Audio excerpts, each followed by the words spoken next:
Voilà, donc la parole que le Seigneur nous donne aujourd'hui, ça sera sur l'évangile de Luc, chapitre 16, du verset 19 à 26. Comme la dernière fois, donc je ne pense pas qu'il est facile que nous lisions tous ensemble la parole de Dieu. Je vais lire l'intégralité du texte. Donc je vais lire. Il y avait un homme riche qui était vêtu de pourpre et de fin lin et qui chaque jour menait joyeuse et brillante vie. Un pauvre nommé Lazare était couché à sa porte, couvert d'ulcères, et désireux de se rassasier des miettes qui tombaient de la table du riche, et même les chiens venaient encore lécher ses ulcères. Le pauvre mourut, et il fut porté par les anges dans le sein d'Abraham. Le riche mourut aussi, et il fut enseveli. Dans le séjour des morts, il leva les yeux, et tandis qu'il était en proie au tournement, il vit de loin Abraham et Lazare dans son sein. Il s'écria, « Père Abraham, aie pitié de moi, et envoie Lazare pour qu'il trempe le bout de son doigt dans l'eau et me rafraîchisse la langue, car je souffre cruellement dans cette flamme. » Abraham répondit, « Mon enfant, souviens-toi que tu as reçu tes biens pendant ta vie et que Lazare a eu les maux pendant la sienne. Maintenant, il est ici consolé et toi tu souffres. D'ailleurs, il y a entre nous et vous un grand abîme, afin que ceux qui voudraient passer d'ici vers vous ou de là vers nous ne puissent le faire. » Amen. Un jour, un jeune homme marchait dans la rue et il passait devant une église. Et là, il a découvert un panneau d'affichage devant l'église. Donc, sur quoi écrit « Et après, et après ». Alors, il était curieux de voir cet affichage, parce que généralement, devant une église, si on mettait un affichage, donc ce serait plutôt un verset biblique, ou en annonçant les horaires du culte. Mais c'était un message comme quoi, et après, et après. Alors, il est donc entré dans l'église pour demander, pour savoir ce que cela signifiait. Heureusement, le pasteur de l'église était là. Là, c'est pourquoi donc, il pouvait lui poser la question. Pasteur, pourquoi vous avez mis le message donc, devant l'église, et après, et après? Mais qu'est-ce que cela signifie? C'est là que le pasteur lui a répondu, « Oui, mon frère, qu'est-ce que tu fais actuellement? Qu'est-ce que tu fais actuellement ?» Alors, le jeune homme a répondu, « Je suis actuellement en première année de licence dans la faculté de droit. » Et le pasteur lui a dit, « Ah d'accord, et après, tu comptes faire quoi ?» Il a répondu, « Je vais essayer d'obtenir mon diplôme. Et après, je vais passer un concours pour devenir un avocat. Et après, peut-être je vais commencer à travailler en tant qu'un avocat. Et après, je vais peut-être me marier. Je vais trouver quelqu'un, je vais me marier. Et après, j'aurai peut-être des enfants. Et après, peut-être mes enfants vont grandir, ils vont se marier. » Mais après quelques temps d'échange, il a compris que tout ce qui lui restait pour répondre était mourir. C'était la mort. Tout ce qu'il avait à faire dans sa vie, et après, tout ce qui lui restait n'était que la mort. Enfin, il a compris qu'il vivait pour mourir. Oui, c'est vrai que personne d'entre nous ne vit pas forcément pour mourir. Mais une chose est sûre et certaine. C'est que chacun de nous qui sommes ici, nous allons tous mourir un jour. Et nous ne savons pas quand est-ce que nous allons mourir. Nous ne connaissons pas la date de notre mort. Nous qui sommes ici, en fait, nous sommes tous différents. Chacun de nous avons chacun son caractère, chacun sa personnalité, chacun son apparence. Nous sommes tous différents, mais nous avons un point commun, c'est que nous allons tous mourir un jour. C'est pourquoi donc en Hébreux chapitre 9 verset 27, il est écrit « Et comme il est réservé aux hommes de mourir une seule fois, après quoi vient le jugement. » Nous mourrons tous une fois. Nous n'allons pas mourir 2 fois ou 3 fois. Nous allons tous mourir une seule fois. Mais d'après vous, qu'est-ce que la mort? Qu'est-ce que c'est la mort? On pourrait peut-être dire que c'est la disparition de quelqu'un. Selon le dictionnaire Larousse, la mort serait, premièrement, perte définitive par une entité vivante des propriétés caractéristiques de la vie. Et deuxièmement, cessation complète et définitive de la vie d'un être humain ou d'un animal. Et troisièmement, terme de l'existence de quelqu'un. Comme explique le dictionnaire, la mort pourrait être comprise comme une perte de vie, ou encore comme une cessation de la vie, ou comme un terme à l'existence. Mais la Bible dit que ce n'est qu'une séparation entre le corps et l'esprit. La mort n'est pas une disparition, ce n'est pas la fin de quelque chose. En fait, la mort n'est qu'une séparation entre le corps et l'esprit. Ça veut dire que nous n'allons pas disparaître. Notre existence va finir après la mort. C'est ce que Jésus démontre avec la parabole d'un riche et d'un pauvre dans le texte aujourd'hui. Tous les deux, ils sont morts, mais on peut voir qu'ils continuent à exister. Donc c'est ce qu'on peut voir donc, dans le verset 22 et 23 du texte aujourd'hui.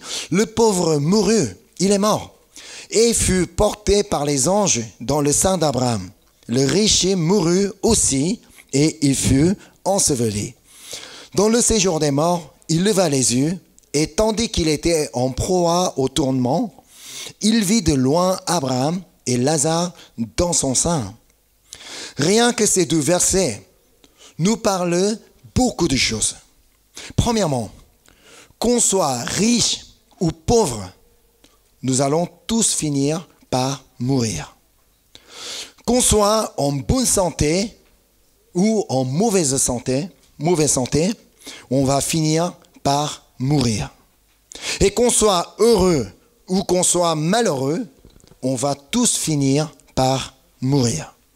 Et au verset 19, il y avait un homme riche qui était vêtu de pourpre et de fin lin et qui chaque jour menait joyeuse et brillante vie. Oui, ce n'est pas parce qu'on est riche, ce n'est pas parce qu'on est vêtu des habits de bonne qualité, ce n'est pas parce qu'on menait une joyeuse et brillante vie qu'on ne va pas mourir. Même si on est super riche, même si on a une grande maison, une belle voiture, on va tous finir par mourir. Et encore, versets 20 et 21, un pauvre nommé Lazare était couché à sa porte, couvert d'ulcères et désireux de se rassasier des miettes qui tombaient de la table du riche, et même les chiens venaient encore lécher ses ulcères. Ce n'est pas parce qu'on est pauvre, ce n'est pas parce qu'on est couvert d'ulcères, ce n'est pas parce qu'on passe la vie à mendier qu'on va mourir. Peu importe notre niveau social, peu importe notre état de santé, peu importe notre qualité de vie, nous allons tous mourir. Il n'y a aucune exception. Nous allons tous mourir. Comme dit Jésus, le riche et le pauvre sont tous les deux morts. Mais d'après les versets 22 et 23 que nous avons lus tout à l'heure, on apprend qu'il y ait une vie après la mort. La mort ne signifie pas la disparition de l'existence de quelqu'un. Il y a bien une vie après la mort. Alors qu'ils sont morts tous les deux, ils continuent à exister, l'un dans le sein d'Abraham et l'autre dans le séjour des morts. Ça veut dire, après la mort, donc la séparation entre le corps et l'esprit, notre esprit ira quelque part pour y exister encore. La Bible dit que nous n'aurons que 2 destinations finales, comme dit Jésus dans sa parabole. Il n'y a pas nombreuses destinations après la mort. Il n'y aurait que 2 destinations. Quelles sont ces 2? Premièrement, le royaume de Dieu. Le deuxième, l'enfer. On ira soit au royaume de Dieu, soit à l'enfer. Là où Abraham était le royaume de Dieu. Car Jésus a dit, dans l'évangile de Luc chapitre 13 verset 28, « Quand vous verrez Abraham, Isaac et Jacob et tous les prophètes dans le royaume de Dieu. » Abraham est dans le royaume de Dieu. Ça veut dire donc que si Lazare est dans le sein d'Abraham, ça veut dire qu'il est passé au royaume de Dieu après la mort. Par contre, le riche est allé au séjour des morts, qu'on appelle autrement la Géhenne, et qu'on appelle aussi l'enfer. Parce que le verset 24 du texte aujourd'hui, on peut lire que, au verset 24, « Car je souffre cruellement dans cette flamme. » C'est à l'enfer qu'il y ait des flammes. Donc c'est là qu'on se brûlera éternellement. Alors dans ce cas, peut-on dire que Lazare est allé au royaume de Dieu parce qu'il était pauvre et le riche est allé à l'enfer parce qu'il était riche? Non, pas du tout. Ce n'est pas parce qu'on est pauvre qu'on peut aller au royaume de Dieu. Et ce n'est pas parce qu'on est riche et qu'on va aller à l'enfer. Il faut savoir qu'il y ait un sous-entendu dans cette parabole. Parce que Jésus a déjà suffisamment expliqué et encore expliqué comment on peut entrer dans le royaume de Dieu. On va voir Jean chapitre 3 versets 16 et 17. C'est Jésus qui parle. « Car Dieu a tant aimé le monde qu'il a donné son Fils unique, afin que quiconque croit en lui ne périsse point, mais qu'il ait la vie éternelle. Dieu, en effet, n'a pas envoyé son Fils dans le monde pour qu'il juge le monde, mais pour que le monde soit sauvé par lui. » Amen. En fait, comme nous sommes tous naturellement pécheurs, un pécheur ne peut pas entrer dans le royaume de Dieu. Là, il faut toujours se rappeler ce point important. Ce n'est pas parce que nous avons commis les péchés que nous sommes devenus pécheurs. C'est parce que nous sommes pécheurs que nous commettons les péchés. C'est parce que nous sommes tous nés pécheurs. Donc, nous, en tant qu'un pécheur, on ne pouvait qu'être péri dans la Géhenne. On ne pouvait qu'être péri à l'enfer. Mais comme Dieu a tant aimé le monde, il nous a donné un moyen pour être sauvés de la perdition. Il a donné son Fils unique Jésus-Christ. Donc nous n'avons qu'à croire en lui pour avoir la vie éternelle et pour être sauvés. C'est la seule condition que Dieu nous exige pour qu'on puisse entrer dans le royaume de Dieu. On peut autrement dire que c'est le seul moyen d'obtenir le visa pour entrer dans le royaume de Dieu. C'est de croire en Jésus-Christ. Alors, si le pauvre Lazare est allé au royaume de Dieu, qu'est-ce que ça veut dire? On a sous-entendu qu'il croyait en Jésus malgré sa pauvreté et malgré sa maladie. Et le riche est allé à l'enfer. Ça veut dire, on a sous-entendu qu'il ne croyait pas en Jésus alors qu'il menait une vie de bénédiction, une vie de richesse, une vie brillante. Mais il ne croyait pas en Jésus. Ça veut dire donc que l'homme riche ne reconnaissait pas la grâce de Dieu dans sa richesse pendant qu'il menait joyeuse et brillante vie. Alors que tout ça venait de Dieu. Tout ça, c'est Dieu qui lui avait permis. Lui, il n'a pas reconnu la grâce de Dieu. Par contre, l'homme pauvre reconnaissait la grâce de Dieu dans sa pauvreté, et alors qu'il souffrait d'ulcères, et alors qu'il souffrait dans la disette. Peu importe sa situation, lui, il a cru en Jésus, il a fait confiance en Jésus. C'est pourquoi en 1 Thessaloniciens 5:18, il est écrit « Rendez grâce en toutes choses, car c'est à votre égard la volonté de Dieu en Jésus-Christ. » Amen. Ce qui nous compte pendant que nous sommes sur la terre, pendant que nous ayons la vie terrestre, ce qui nous compte en premier, ce n'est pas la richesse, ce n'est pas la bonne santé, ce n'est pas la joyeuse et brillante vie, ce n'est pas la prospérité, ce n'est pas la réussite, mais c'est savoir rendre grâce en toutes choses. Parce que c'est à notre égard la volonté de Dieu en Jésus-Christ.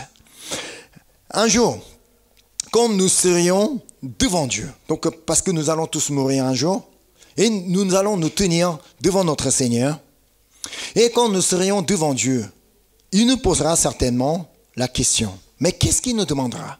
Est-ce que vous pensez qu'il nous demandera, et toi, quand tu étais sur la terre, tu avais combien dans ton compte bancaire? Alors, tu avais quoi comme voiture? Est-ce que tu avais une grosse voiture? Tu avais combien de pièces dans ta maison?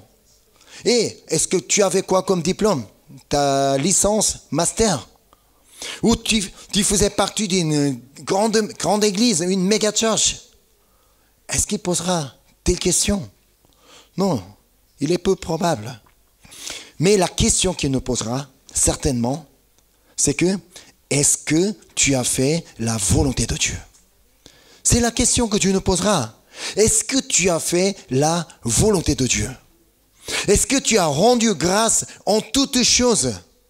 Même si tu es pauvre, même si tu es malade, même si tu avais des problèmes dans ta vie, est-ce que tu as cherché à rendre grâce en toutes choses? Est-ce que tu as rendu grâce que d'avoir la vie en toi? Mais nous, on a du mal à faire la volonté de Dieu parce qu'il y a tant de choses qui nous semblent beaucoup plus importantes que de faire la volonté de Dieu. Alors que donc nous sommes appelés à faire la volonté de Dieu, mais pour nous, on pense qu'il y a des choses encore beaucoup plus importantes que la volonté de Dieu. C'est ma volonté. Autrement, parce qu'on ne croit pas en cette parole de Jésus, que nous passons toute notre vie à faire notre volonté. On va voir Matthieu chapitre 6 verset 33. Cherchez premièrement le royaume et la justice de Dieu, et toutes ces choses vous seront données par-dessus. Amen. Mais nous, qu'est-ce qu'on dit? Si, Seigneur, je vais faire ta volonté. Mais attends, mais quand je serai assez riche, quand j'aurai un métier stable, quand ma situation sera stabilisée, donc quand tout va bien, donc je vais faire ta volonté. Alors, mais attends, mais pas maintenant. Je vais d'abord faire ma volonté, je vais d'abord faire ce que je veux. Alors, attends-moi. Mais, vous savez quelles sont toutes ces choses qui nous seront données par-dessus lorsque nous chercherons, premièrement, le royaume et la justice de Dieu? Ce sont les versets précédents qui nous le disent. C'est Jésus qui nous parle. Ne vous inquiétez donc point et ne dites pas que mangerons-nous, que boirons-nous, de quoi serons-nous vêtus? Car toutes ces choses, ce sont les païens qui les recherchent. Ce sont les non-croyants qui les recherchent. Votre Père céleste, c'est que vous en avez besoin. Amen. Votre Père céleste sait que vous en avez besoin. Amen. Notre Dieu n'est pas un aveugle. Notre Dieu n'est pas un sourd. Notre Dieu n'est pas impuissant. Notre Père céleste sait ce dont nous avons besoin actuellement. Il connaît tout.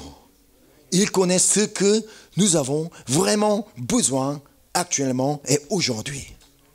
Alors, comme Seigneur est au courant de tout ce qui se passe dans notre vie, ce qu'il nous demande, c'est de chercher premièrement le royaume et la justice de Dieu.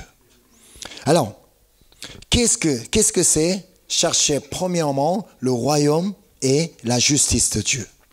Ça veut dire, nous devons faire d'abord la volonté de Dieu pour pouvoir entrer dans le royaume de Dieu. En ne faisant que ma volonté, on ne peut pas entrer dans le royaume de Dieu. C'est en faisant la volonté de Dieu que nous pouvons entrer dans le royaume de Dieu. Oui, certainement, vous allez dire que mais je crois déjà en Jésus. Mais si je crois en Jésus, je suis sauvé alors. Mais je peux entrer dans le royaume de Dieu. Mais je sais que vous croyez déjà en Jésus. C'est pourquoi vous êtes ici présent ce dimanche à l'église. Alors, la question c'est que est-ce que vous cherchez vraiment à faire la volonté de Dieu parce que vous croyez en Jésus? Est-ce que vous cherchez vraiment à faire la volonté de Dieu parce que vous croyez en Jésus? Parce que vous êtes chrétien, parce que vous allez à l'église. Écoutez ce que Jésus dit à ceux qui disent « Je crois déjà en Jésus ».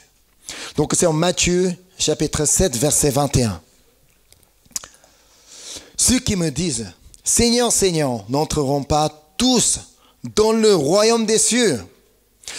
Ceux qui me disent « Seigneur, Seigneur » n'entreront pas tous dans le royaume des cieux, mais celui-là seul qui fait la volonté de mon Père qui est dans les cieux. Celui-là seul qui fait la volonté de mon Père qui est dans les cieux. Vous croyez déjà en Jésus, mais si vous ne faites pas la volonté de Dieu, vous ne vous intéressez même pas à la volonté de Dieu, vous ne savez même pas ce que c'est. On parle de la volonté de Dieu, mais je ne sais même pas ce que c'est, alors mais je fais ce que je veux dans ma vie. Alors qu'on dit que je suis chrétien, alors que je dis que je crois en Jésus, mais on ne s'intéresse pas à la volonté de Dieu. On ne connaît même pas la parole de Dieu. Alors, vous n'êtes pas certain de pouvoir entrer dans le royaume de Dieu après la mort. C'est Jésus qui l'a dit. Ce n'est pas moi qui l'ai inventé. C'est Jésus qui l'a dit clairement par l'évangile de Matthieu chapitre 7, verset 21. Ceux qui me disent « Seigneur, Seigneur » n'entreront pas tous dans le royaume des cieux, mais celui-là seul qui fait la volonté de mon Père qui est dans les cieux. Amen. Alors, la question d'aujourd'hui, c'est qu'est-ce que la volonté de Dieu alors? C'est quoi la volonté de Dieu? Il faut qu'on sache d'abord ce qu'est la volonté de Dieu pour qu'on puisse la faire. Nous l'avons déjà vu dans 1 Thessaloniciens, chapitre 5, verset 18. C'est ça la volonté de Dieu. Rendez grâce en toutes choses, car c'est à votre égard la volonté de Dieu en Jésus-Christ. Amen. Est-ce que vous désirez, est-ce que vous décidez de rendre grâce en toutes choses, même si vous vous trouvez dans la même situation comme c'est le Dieu pauvre Lazare. Lazare, il était dans la pauvreté absolue. Là, il passait sa vie à mendier. Et personne n'était là pour l'aider, pour le soutenir. Alors que comme il avait tellement personne pour l'aider, ce sont les chiens qui sont venus. Ce sont les chiens qui ont eu pitié de lui. Ce sont les chiens qui sont venus lécher sa blessure. Même si vous êtes en difficulté financière, même si vous êtes malade, même si vous n'avez personne pour vous aider, est-ce que vous voulez toujours rendre grâce à Dieu? Amen. D'après Ésaïe chapitre 43, nous apprenons que nous avons déjà une bonne raison de rendre grâce en toutes choses. Peu importe notre situation, nous avons déjà cette bonne raison en Ésaïe chapitre 43, versets 1 et 2. On va les voir. Ainsi parle maintenant l'Éternel, qui t'a créé, celui qui nous a créés, ô Jacob, celui qui t'a formé, celui qui nous a formés. Ô Israël, ne crains rien, car je te rachète, je t'appelle par ton nom, tu es à moi. Tu es à moi, c'est le Seigneur qui nous dit, tu es à moi. Et après, si tu traverses les eaux, je serai avec toi. Et les fleuves, ils ne te submergeront point. Si tu marches dans le feu, tu ne te brûleras pas. Et la flamme ne t'embrasera pas. Amen. C'est ainsi que notre Seigneur nous aime. Celui qui nous a créés, nous a rachetés parce qu'il nous aime. Il sera avec nous partout où nous sommes parce qu'il nous aime. Alors, comment? Et celui qui nous aime, il veut que nous tous entrions dans son royaume. Alors, comment pourrait-on entrer dans le royaume de Dieu? Comme je vous l'ai déjà dit, c'est en faisant la volonté de Dieu parce que nous croyons en Jésus-Christ. Si nous croyons en Jésus-Christ, nous devons absolument faire la volonté de Dieu. La volonté de Dieu, qu'est-ce que c'est? C'est rendre grâce en toutes choses. Et encore, Jésus nous dit de faire encore 2 choses, vraiment très importantes. On va aller voir dans l'évangile de Marc, chapitre 12, versets 29 à 31. Jésus répondit, voici le premier. Écoute Israël, le Seigneur, notre Dieu, est l'unique Seigneur, et tu aimeras le Seigneur, ton Dieu, de tout ton cœur, de toute ton âme, de toute ta pensée et de toute ta force. Voici le second, tu aimeras ton prochain comme toi-même. Il n'y a pas d'autre commandement plus grand que cela. Amen. C'est ça la volonté de Dieu que nous devons faire, nous devons mettre en pratique dans notre vie. Alors si vous désirez entrer dans le royaume de Dieu après la mort, si vous désirez vivre éternellement dans le royaume de Dieu, aimez le Seigneur, votre Dieu, de tout votre cœur, de toute votre âme, de toute votre pensée et de toute votre force. Ça veut dire donc qu'il faudra donner 100%. Si on ne donne que 50% de notre cœur, on ne donne 50% de notre pensée, ça veut dire que ce n'est pas tout de notre cœur, tout de notre pensée. Dieu veut 100%. Mais c'est pourquoi donc chaque fois je dis que notre vie chrétienne n'est pas du tout facile. Notre vie chrétienne n'est pas un chemin tranquille et facile à suivre. Qu'est-ce que Jésus nous a dit? Si vous voulez me suivre, suivez-moi en vous chargeant votre croix. Ça veut dire suivre Jésus, aller vers Jésus n'est pas du tout facile. Alors donc c'est vraiment, il nous faut un effort considérable pour pouvoir suivre Jésus et pour pouvoir entrer dans le royaume de Dieu. Ce n'est pas simplement parce que je dis que oui, non, je crois en Jésus, mais je prie à l'église, mais je vais à l'église tous les dimanches. Mais donc je lis de temps en temps la parole de Dieu. Ce n'est pas comme ça que nous allons pouvoir entrer dans le royaume de Dieu. Seulement, lorsque nous faisons la volonté de Dieu, c'est là que nous allons pouvoir entrer dans le royaume de Dieu. Et encore, en aimant notre prochain comme nous-mêmes, que nous allons pouvoir entrer dans le royaume de Dieu. Seigneur nous a déjà souligné l'importance d'aimer nos prochains et encore aimer nos ennemis aussi.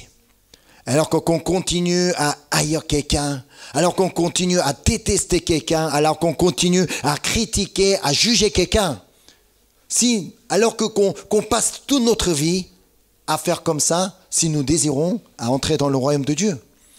Seigneur dira que, mais qui es-tu? Mais je ne te connais pas. Mais je ne t'ai jamais vu faire ma volonté. Alors on ne sera pas permis d'entrer dans le royaume de Dieu.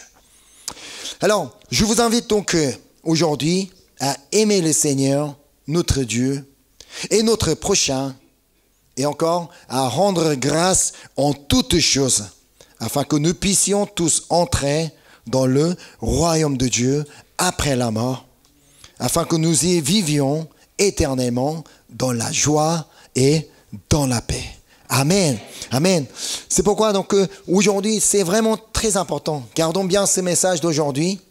Nous devons toujours faire la volonté de Dieu pour pouvoir entrer dans le royaume de Dieu. Amen. Voilà, maintenant, je vais inviter donc l'équipe de louange pour passer à la louange. Moi, personnellement, je voudrais vraiment que nous, tous ceux qui sont présents ici, je voudrais que de vous retrouver dans le royaume de Dieu après la mort. Comme nous avons vu dans le texte aujourd'hui, depuis le royaume de Dieu, on peut voir ce qui se passe à l'enfer. Depuis l'enfer, on peut voir ce qui se passe du côté du royaume de Dieu. Mais dans le royaume de Dieu, je ne veux trouver personne dans l'autre côté. Ah lui, non, mais lui, il était dans notre communauté, alors lui, il était avec nous pour adorer Dieu ensemble. Mais comment ça qu'il se trouve dans l'autre côté? Non, ça, c'est pas bon. Donc, il faudra que nous trouvions tous du même côté. Quel côté? Dans le royaume de Dieu.